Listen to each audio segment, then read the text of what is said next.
따라서 12절 13절을 보면 하지 말라는 명령이 나오고 하라는 명령이 나란히 나오는 것을 볼 수 있습니다. 배웠으면 그대로 살라는 것입니다. 인정하고 믿었으면 여길지어다 하고 인정했으면 그대로 실천에 옮기라는 말입니다. 해야 할 일은 하여야 하고 하지 말아야 할 일은 안 하는 것이 말씀을 순종하는 실천의 생활이요 성결의 생활입니다. 하든 안 하든 그 행동에 대한 책임을 우리가 져야 합니다. 하나님은 우리에게 책임을 반드시 요구합니다. 먼저 해서는 안 될 것부터 우리가 좀 검토를 하도록 하겠습니다. 12절을 주목해서 봅니다. 그러므로 너희는 죄로 너희 죽을 몸에 왕노릇하지 못하게 하여 몸의 사욕을 순종치 말고 또한 너희 지체를 불의의 병기로 죄에게 드리지 말라. 여기까지입니다. 이게 하지 말아야 될 일입니다. 이 명령을 우리가 충분히 순종하기 위해서 첫째는 죄는 여전히 살아있다는 사실을 꼭 잊지 마시기를 바랍니다. 우리가 죄에 대해서 죽었지 죄가 우리에 대해서 죽은 것이 아닙니다. 죄는 죽지 않았어요. 또 하나 우리가 알아두어야 할 것이 있습니다. 죄가 우리 몸에는 자리를 잡고 있다는 사실입니다. 죽을 몸, 이걸 우리 자신이라고 해석하면 안 됩니다. 몸이에요. 바디예요. 그럼 왜 자꾸 몸을 여기서 거론하고 있는 것입니까? 그 이유는 이 썩어가고 죽어가는 이 몸에 죄의 영향력이 살아남아 있다는 것을 의미합니다. 세상에 이 몸이 활동하고 있을 동안은 언제든지 죄의 영향을 받을 수밖에 없는 것이 우리 몸입니다. 우리에게는 죄의 영향에 쉽게 넘어갈 수 있는 죄성, 부패성이 자리 잡고 있습니다.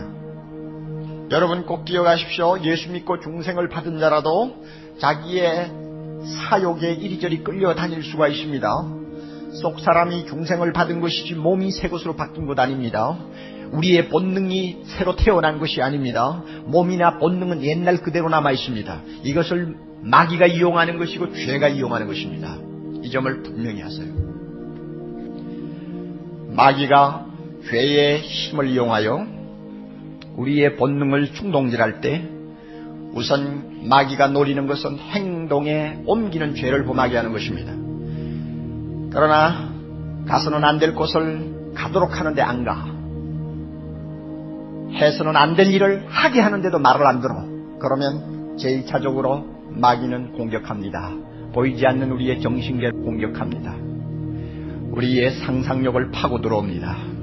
손 하나 까딱하지 않고 발 하나 움직이지 않아도 우리의 생각으로 우리의 상상으로 온갖 더러운 생각을 하면서 죄를 범하게 만듭니다. 우리 몸이 갖고 있는 약점이에요.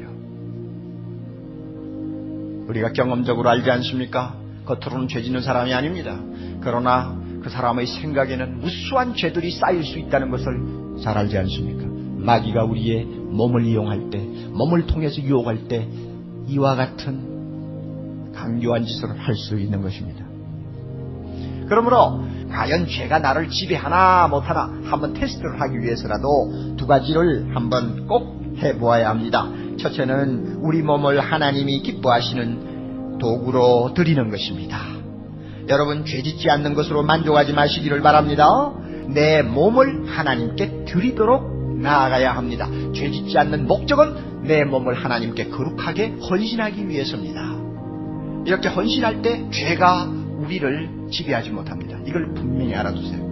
또 어떤 때 죄가 지배하지 못하느냐?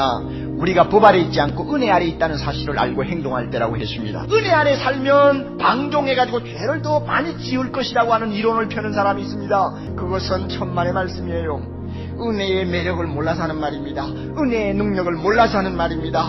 은혜를 아는 사람은 강합니다. 죄가 덤빌 때 도망가지 않습니다. 그 다음에 우리가 은혜 안에 살면, 은혜 안에 충만하면 죄가 절대로 우리를 주관하지 못한다는 것을 믿으시기 바랍니다. 그렇게 함으로써 우리의 삶이 깨끗하고 거룩해질 수 있기를 바랍니다.